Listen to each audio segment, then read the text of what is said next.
नगर सेवा भवन के अधिकारी लगातार पिछले 7 महीने से उन्हें दौड़ा रहे हैं। उस शख्स को ना क्वार्टर मिल पा रहा है, ना वो शख्स अपने आवंटित क्वार्टर में ही शिफ्ट कर पा रहे हैं। क्वार्टर हमारे पापा के नाम पर अलॉटमेंट हुआ है, वो हमें क्यों नहीं दिया जा रहा है? पहले से ही किसी का अलॉटमेंट था तो उस लिस्ट को अलॉटमेंट गिनती में क्यों डाला गया? जो 41 साल तक हमारे पापा सेल में काम किए, उनके बदले में उनको एक क्वार्टर तक नहीं मिला। जब आप अलॉटमेंट विभाग में पहुंचे तो उन अधिकारियों से आपने पूछा कि ये क्वार्टर क्या उन लोगों के नाम से अलाउड है? ऐसी कोई कागज उन लोगों ने आपको दिखाया? नहीं, अरुण जी को भी जो है अगर जाते थे तो वो उनका प्रेशर हमेशा बढ़ा ही रहता था। उनसे अगर कोई भी आदमी बात करेगा तो कभी सीधे मुंह वो बात नहीं करते हैं। सबसे बड़ी प्रॉब्लम तो यह है कि ना वहाँ किसी का टाइम है कि किस टाइम पर कोई ऑफिसर आवे, ना आने का टाइम है ना जाने का टाइम है। तो बीएसएल में जो नगर सेवा भवन है वहाँ अधिकारी टाइम से नहीं आते? नहीं आते हैं। 11-12 बजे के बाद आपका कोई ऑफिसर नहीं मिलेंगे वहाँ पर। बड़े अधिकारियों ने क्या कहा आपको? उन लोगों ने खाली आश्वासन ही दिया। सर, हम चाहेंगे कि मेरी माँ का जिस तरह का परिस्थिति है, मेरे पापा का जिस तरह का परिस्थिति है, उसके अनुसार हमें एक क्वार्टर दिया जाए। कि आप भी बीएसएल के एम्प्लॉय हैं, आपकी भी सेवा समाप्त होगी। अगर आपके साथ इस तरह का व्यवहार किया हो जाएगा तो उस समय आपको कैसा लगेगा, इसका अनुभव आप कर नहीं सकते हैं। नगर सेवा भवन के अधिकारी लगातार पिछले 7 महीने से उन्हें दौड़ा रहे हैं। उस शख्स को ना क्वार्टर मिल पा रहा है, ना वो शख्स अपने आवंटित क्वार्टर में ही शिफ्ट कर पा रहे हैं। क्वार्टर हमारे पापा के नाम पर अलॉटमेंट हुआ है, वो हमें क्यों नहीं दिया जा रहा है? पहले से ही किसी का अलॉटमेंट था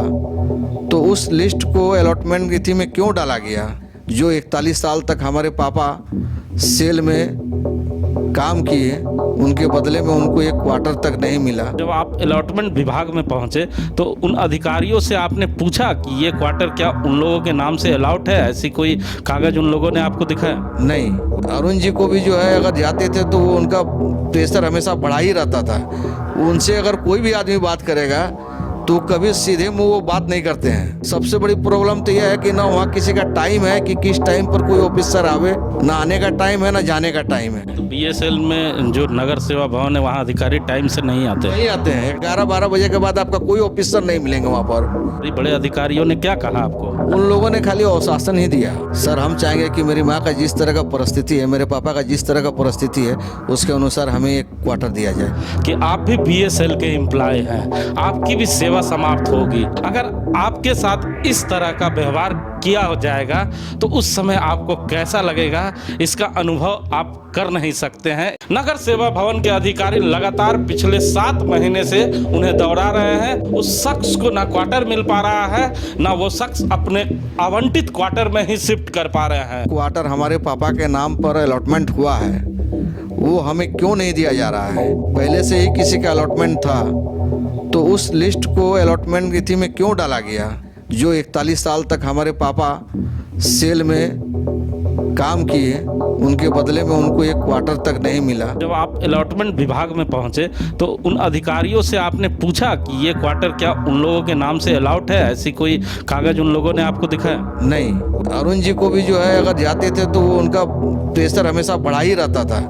उनसे अगर कोई भी आदमी बात करेगा तो कभी सीधे मुंह वो बात नहीं करते हैं। सबसे बड़ी प्रॉब्लम तो यह है कि ना वहाँ किसी का टाइम है कि किस टाइम पर कोई ऑफिसर आवे, ना आने का टाइम है ना जाने का टाइम है। तो बीएसएल में जो नगर सेवा भवन है वहाँ अधिकारी टाइम से नहीं आते? नहीं आते हैं। 11-12 बजे के बाद आपका कोई ऑफिसर नहीं मिलेंगे वहाँ पर। बड़े अधिकारियों ने क्या कहा आपको? उन लोगों ने खाली आश्वासन ही दिया। सर, हम चाहेंगे कि मेरी माँ का जिस तरह का परिस्थिति है, मेरे पापा का जिस तरह का परिस्थिति है, उसके अनुसार हमें एक क्वार्टर दिया जाए। कि आप भी बीएसएल के एम्प्लॉय हैं, आपकी भी सेवा समाप्त होगी। अगर आपके साथ इस तरह का व्यवहार किया हो जाएगा तो उस समय आपको कैसा लगेगा, इसका अनुभव आप कर नहीं सकते हैं।